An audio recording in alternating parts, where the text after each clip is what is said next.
blessed be Allah, the best of creators.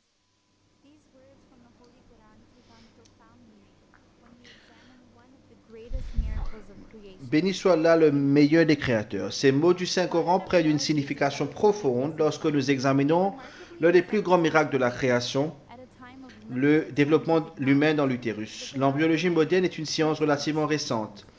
Le microscope n'a été inventé qu'à la fin des années 1600 et avec cela, les théories sur le développement de l'humain étaient principalement basées sur des spéculations. Le Coran décrit la goutte de sperme, le plan génétique contenu dans la zygote, comment le sexe est déterminé dès la conception, les étapes distinctes du développement embryonnaire et les 3 couches protégeant l'embryon en développement.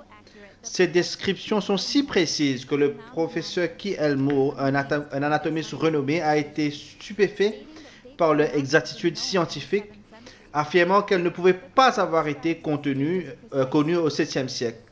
Le Coran décrit précisément les étapes. Nous avons créé l'homme d'une quintessence d'argile, puis nous en avons fait une goutte de sperme dans un reposoir sûr, puis nous avons transformé la goutte de sperme en une adhérence, puis nous avons transformé ceci en une masse informe, puis nous avons formé la masse en os, puis nous avons revêtu les os en chair, ensuite nous en avons produit une autre création. Cette description parfaite du développement embryonnaire, révélée il y a 1400 ans de cela, est un témoignage de l'origine divine du Coran, un pont entre la science et la foi qui continue d'émerveiller les chercheurs aujourd'hui.